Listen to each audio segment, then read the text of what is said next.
Hello friends, welcome to நித்தம் நித்தம் சமையல். நம்ம இன்றைக்கி ரொம்பவே டேஸ்டியான தக்காளி சாதம் எப்படி பண்ணுறதுன்னு பார்க்கலாம். ஒரு பாத்திரத்தில் எண்ணெய் சேர்த்துக்கோங்க. எண்ணெய் சூடானதும் இதில் பிரியாணி பொருட்கள்லாம் சேர்த்துக்கலாம். சேர்த்துட்டு இதை ஒரு வாட்டி மட்டும் வதக்கி விட்டுக்கோங்க. இது கூடவே நீள்வாக்கில் கட் பண்ணி வச்சுருக்க 2 பெரிய வெங்காயத்தை சேர்த்துக்கலாம். சேர்த்துட்டு இது நல்லா வதக்கி விட்டுக்கோங்க. வெங்காயம் இந்த அளவுக்கு வதங்கி வந்ததும் இதில் 3 பச்சை மிளகாய் சேர்த்துக்கலாம்.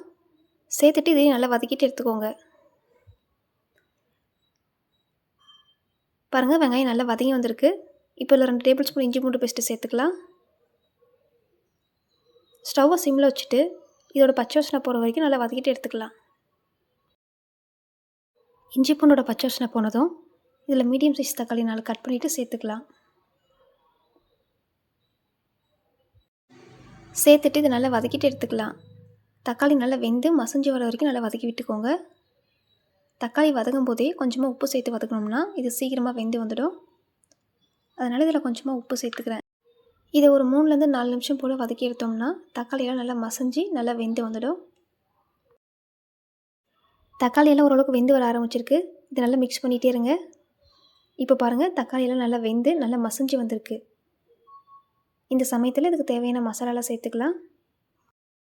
1 டேபிள் ஸ்பூன் தனி மிளகாய் தூள், 1/4 டீஸ்பூன் குழம்பு மிளகாய் தூள், 1/4 டீஸ்பூன் கரம் மசாலா, கொஞ்சம் போல் மஞ்சள் தூள். கொஞ்சமாக மஞ்சள் தூள் சேர்த்துக்கோங்க, அதிகமாக சேர்க்க வேணாம். சேர்த்துட்டு இதை நல்லா மிக்ஸ் பண்ணி விட்டுக்கலாம். இதை ஒரு 2லேருந்து 3 நிமிஷம் போல் நல்லா வதக்கிட்டு எடுத்துக்கோங்க. மசாலாலாம் நல்லா வெந்து ஒரு தொக்கு பதத்துக்கு வந்திருக்கு பாருங்கள். இப்போ இதில் கொஞ்சமாக கொத்தமல்லி இலை, அப்புறம் கொஞ்சமாக புதினா இலை சேர்த்துட்டு இது நல்லா மிக்ஸ் பண்ணி விட்டுக்கலாம்.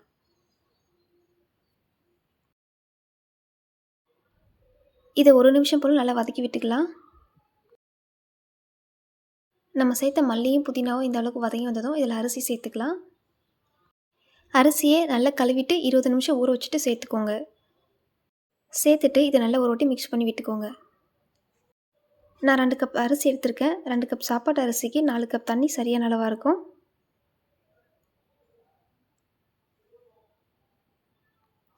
இப்போ இதை நல்லா ஒரு வாட்டி மிக்ஸ் பண்ணி விட்டுட்டு இதில் தண்ணி சேர்த்துக்கலாம். இதில் 4 கப் தண்ணி நான் சேர்த்துக்கிறேன். நீங்களும் 2 கப் அரிசி எடுத்திங்கன்னா 4 கப் தண்ணி சேர்த்துக்கோங்க. இதுக்கு சரியான அளவாக இருக்கும். நீங்கள் பாஸ்மதி ரைஸ் எடுத்திங்கன்னா 1 கப் அரிசிக்கு 1½ கப் தண்ணி சேர்த்துக்கோங்க. பாஸ்மதி ரைஸ்க்கு 1 கப் அரிசிக்கு 1½ கப் தண்ணி சரியான அளவாக இருக்கும். அதே சாப்பாட்டு அரிசிக்கு 1 கப் அரிசிக்கு 2 கப் தண்ணி சரியான அளவாக இருக்கும். அதே அளவுகளை நீங்கள் சேர்த்துக்கோங்க.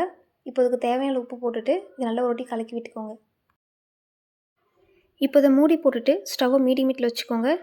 இது ஒரு 6லேருந்து 7 நிமிஷம் மட்டும் வேக வச்சுட்டு எடுத்துக்கலாம். இப்போ இதை திறந்து பார்க்கலாம்.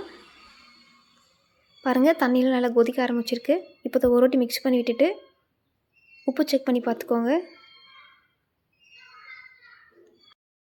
எனக்கு இதில் உப்பு கம்மியாக இருக்கிற மாதிரி இருக்குது, அதனால் நான் கொஞ்சமாக உப்பு சேர்த்துக்கிறேன். இதுக்கு கொஞ்சம் உப்பு கரைக்கிற மாதிரி தாங்க இருக்கணும். ஏன்னா அப்போ தான் சாதம் வெந்து வரும்போது உப்போட அளவும் சரியாக இருக்கும். இப்போ பாருங்கள், அரிசியும் தண்ணியும் ஈக்குவலாக இருக்குது. இதை மூடி வச்சுட்டு ஒரு தோசைக்கல்லை சூடு பண்ணிவிட்டு அதுக்கு மேலே இதை எடுத்து வச்சிடலாம். இப்போ ஸ்டவ்வை குறைவான தீயில் வச்சுட்டு ஒரு 10 நிமிஷம் போல் வேக வச்சுக்கோங்க. 10 நிமிஷத்துக்கு அப்புறமா அடுப்பை ஆஃப் பண்ணிவிட்டு உடனே திறக்க வேணாம். அதை 10 நிமிஷத்துக்கு அப்புறமா திறந்து பாருங்கள். இப்போ பாருங்கள், சாதம் எல்லாம் அழகாக நல்லா வெந்து வந்திருக்கு. அரிசி எதுவும் உடையாமல் சாதம் நல்லா அழகாக வெந்து வந்திருக்கு.